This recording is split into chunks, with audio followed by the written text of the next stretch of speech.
Stress management and self-care. Stress management is such an important topic, as is self-care. And I think everyone can benefit from a few stress management tips. Once again, my name is Dr. E, Dr. Eleni Koulos from Psyche Therapy.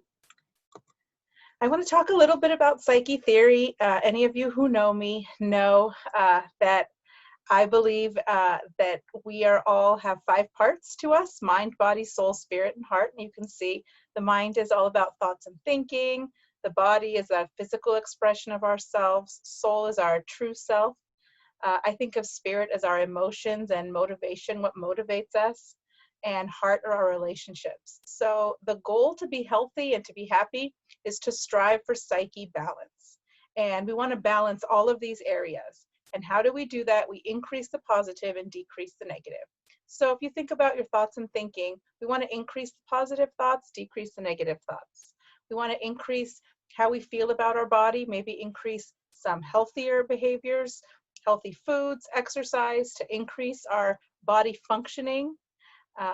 And our soul, our true self, we're always thinking about ways to increase the positive and decrease the negative in figuring out who we really are, our core self, and as well as our emotions and our relationships. We all know that there are some relationships that are positive for us and some that are not so positive.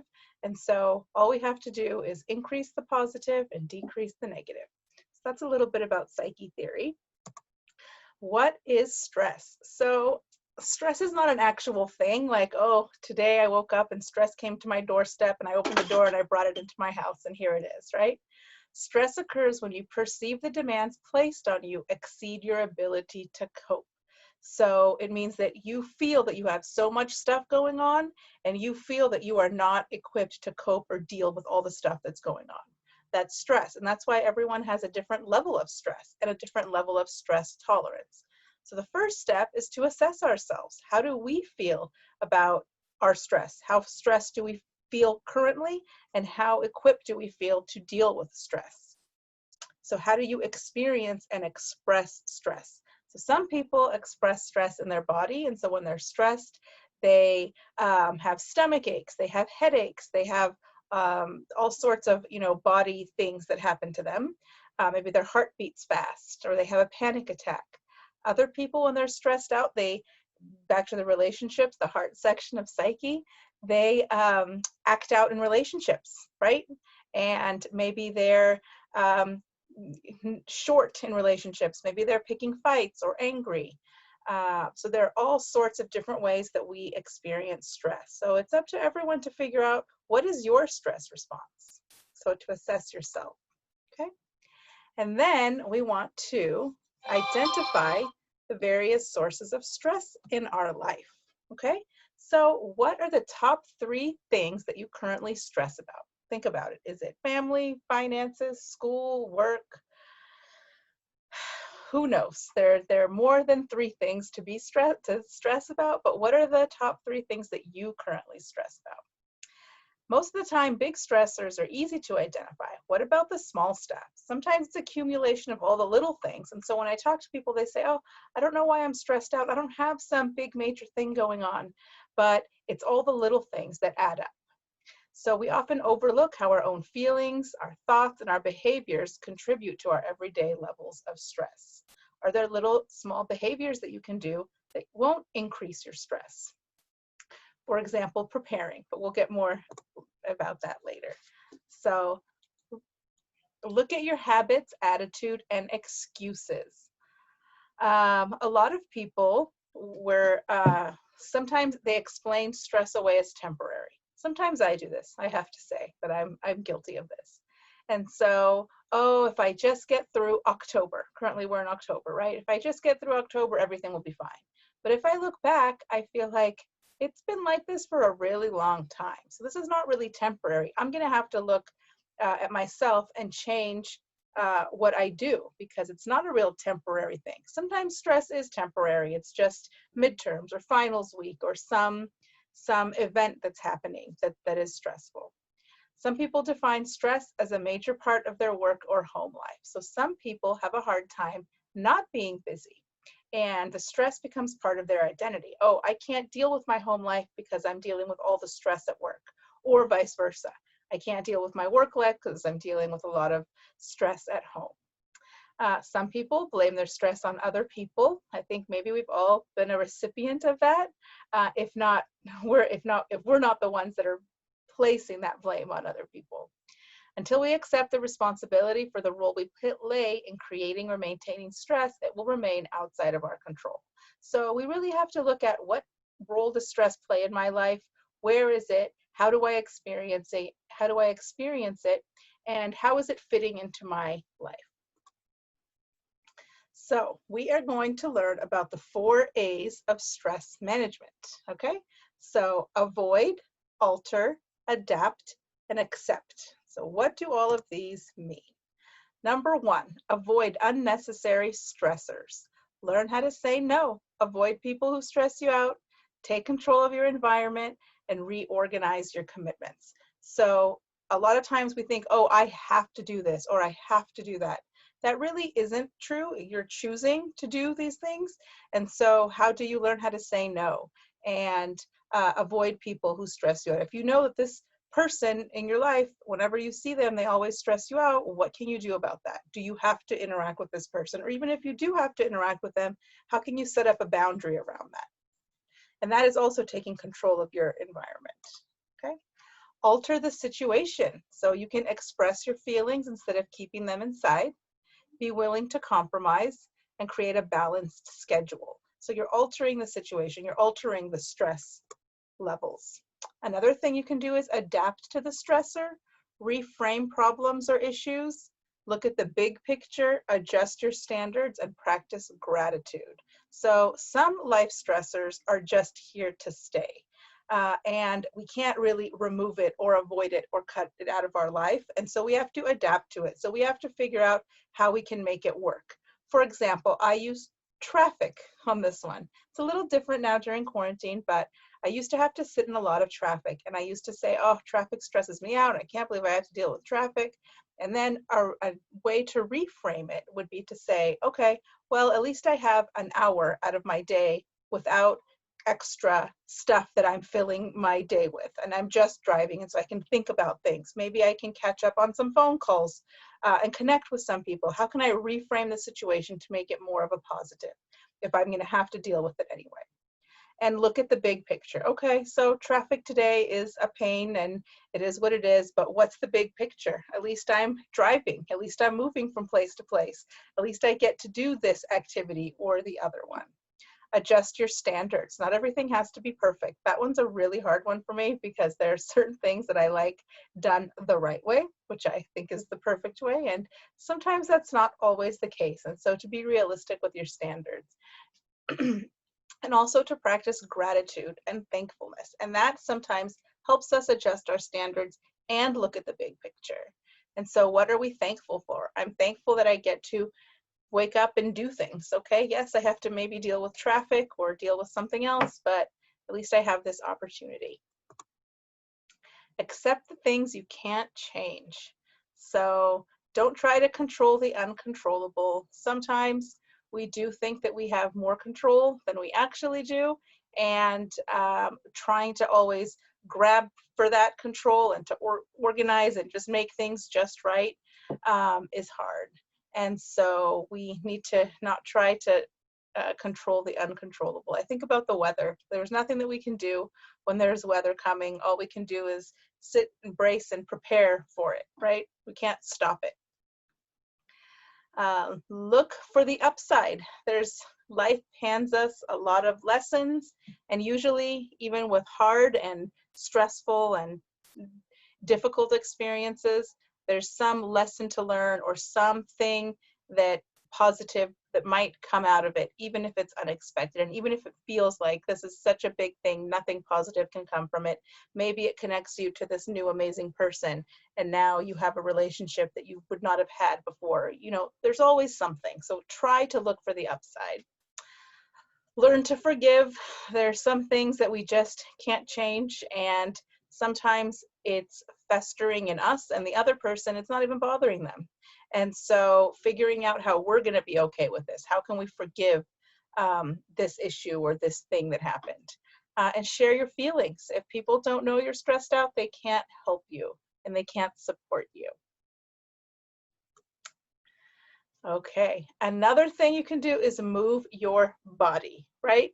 So I always say that it's the uh, easiest and organic because it doesn't really have side effects aside from maybe a sore muscle or two, but move your body. Do something that you enjoy and pick something that you enjoy and do it. If that's dancing around the house, if it's, walking up and down the stairs, whatever it is, it doesn't have to look like the traditional exercise. Like I'm going to go to a step aerobics class and do this. Maybe that is something that you do, but maybe it's, I'm going to go to a parking garage and go up and down the stairs or on a field of some sort, something that you enjoy doing.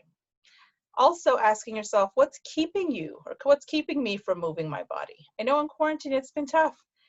What's keeping us from moving our bodies is we're stuck inside. A lot of the outdoor things that we used to want to do or do is hard. So how can we adjust and figure out a way to move our bodies? Evaluate your excuses. Everyone always has a great excuse for why they're not moving their body or not exercising. And at some point we have to evaluate their excuses and see what's the underlying cause, what's really going on here. I like to talk about rhythmic exercise because they talked, and that's, I feel like dancing is rhythmic exercise. Anything that you do to a rhythm, they found that that is also getting at a sense of relaxation and mindfulness that just not moving your body in a rhythmic fashion also can get at, but this is also a deeper level. Connect with others. Spend quality time with other humans who make you feel safe and understood. So this too is getting a little difficult in this day and age, but we do want to spend quality time with others who make us feel safe and understood. So that's that increase the positive, decrease the negative. We don't want to be spending more time with people who do not make us feel safe and understood. We want to have that supportive connection with others.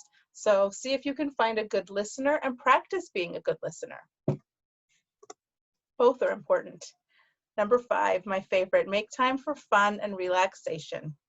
Again, fun is not going to knock on your door and say, oh, we're doing fun today, right? We're having fun today. It's just here. We'll open it up, it's a package, and it's fun. You have to set aside time for that. And in our busy day and age, and especially now being on the computer all the time, it's hard to set aside that time for fun and to do something that you enjoy every single day. But it's so important for us to do that. Laugh. All the studies point to laughing helps us and it keeps our sense of humor. It is great for our psyche. It's great to connect with our positive feelings, and it makes us feel better. Take up a relaxation practice. Mindfulness meditation is so important to look within and see something that relaxes you. Even if it might not take the traditional form of mindfulness or meditation, what is it that relaxes you? Maybe it's gardening, maybe it's reading, maybe it's, I don't know what, but find something and take up a relaxation practice. Number 6, manage your time better. Poor time management can cause a great deal of stress. We all know this. Don't overcommit yourself. Prioritize your tasks. Break up projects into small steps and delegate responsibility. I'm a big fan of breaking up projects into small steps and not stressing about things until it's time to stress about it. So this week I'm doing this. I'm not even going to think about what I have to do next week. Everything needs to come in order into small little tasks to make it more manageable. And what am I responsible for? What am I not responsible for? What can I delegate to someone else? And to prioritize your task. I'm always prioritizing, and that could change day to day. This might be number 1 on my list today. The next day, maybe some other things come up, and then that gets moved to number 3, but you're always assessing and prioritizing. What do I need to stress about today, and what can I wait to stress about tomorrow? Maintain a healthy lifestyle. So this one is very important. Eat a healthy diet, reduce caffeine and sugar, avoid alcohol, cigarettes, and drugs, get enough sleep. I think that A lot of people hear this message, but a lot of times people don't believe that it really, really does make a difference. And it does affect our stress levels. It does affect our body.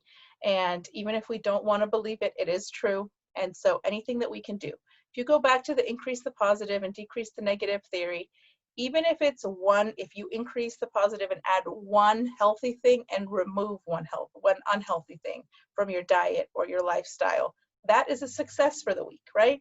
A lot of times people think they have to go full to make a change that's so drastically different than they are, and they have to cut out all of this, or they have to never do this again. And I would start with small changes and see where you get, and praise yourself for sticking with the small changes. It's really hard to change. We are creatures of habit, and to go from one drastic change to it's really hard for us, and we don't maintain that change. Learn how to relieve stress in the moment. So sometimes we are in a place where we are really nervous right now, and we find ourselves, how are we going to deal with this, right? Maybe you're claustrophobic and you're in an elevator and you have to kind of pull yourself together and relieve your stress in the moment, or whatever it is. Maybe it's public speaking or anything. So you can this is one way to relieve stress, is to really see and to feel and organize your surroundings. So use your 5 senses. That's something you have with you all the time. So some people say, oh yes, I use a stress ball or a lucky rabbit's foot, or I, have a blanket and I wrap myself in it, and that's how I relieve stress. And I think that's great, and you should know what is relieving your stress.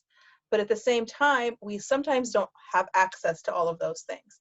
And so if we always have ourselves with us, right? And our senses. And so we don't need any external things to help us. And so that's why it's nice to practice that. So you take a deep breath in and use your 5 senses. What do you see, hear, taste, touch, smell? So these are, we call them grounding techniques to go. Okay.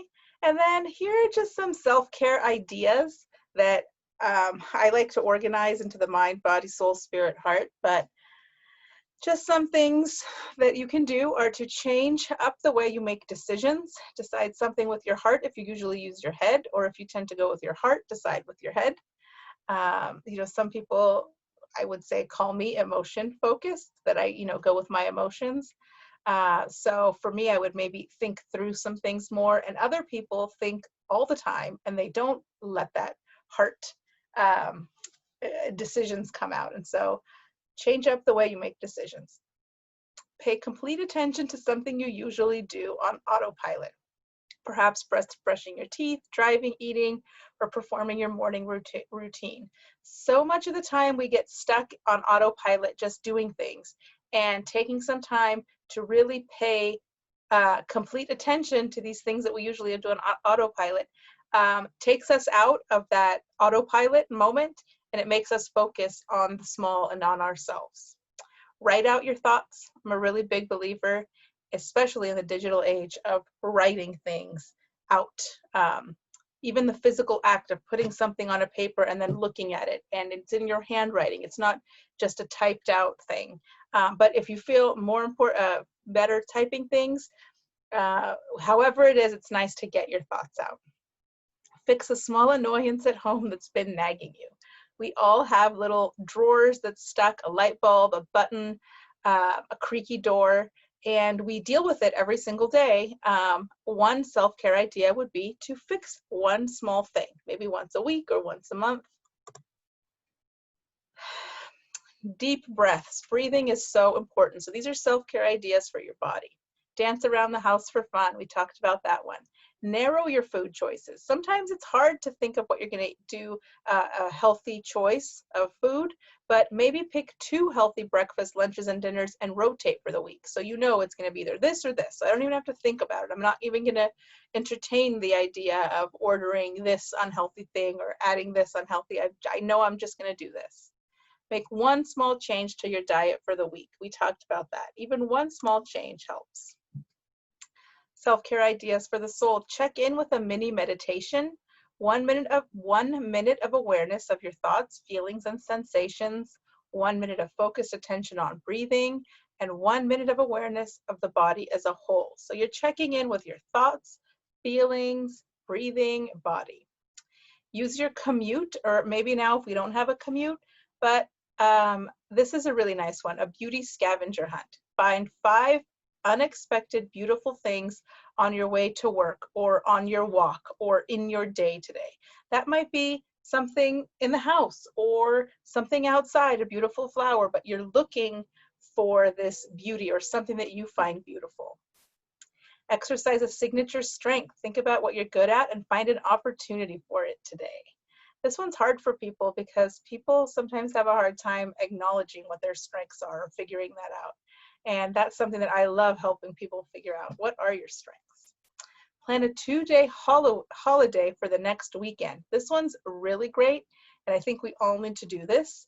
Turn off your phone, computer, devices, tell people you'll be away, and then do something new in your own town.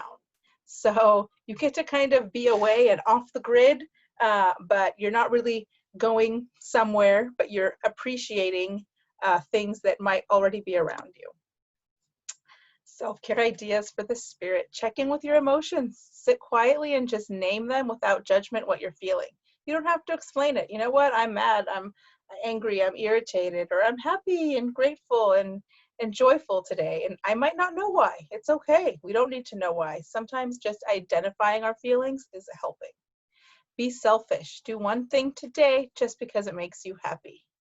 Goof around for a bit, schedule in 5 minutes of play, which is non-directed activity. And you can do it several times throughout your day. Set your alarm clock. Take a break and just do something fun. Have a good laugh. People have access to stand-up comedy or shows or pictures, books, comic strips. What makes you laugh? Find it and have it handy. Heart, so your relationships, self-care ideas for your relationships. Choose who you spend your time with today.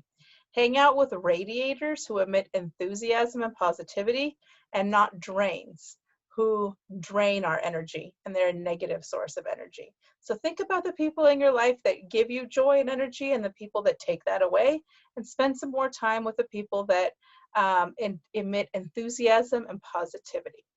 Help someone. Carry a bag, open a door, pick up an extra carton of milk for a neighbor, be patient in line, whatever it is. Helping someone helps us also feel good about ourselves.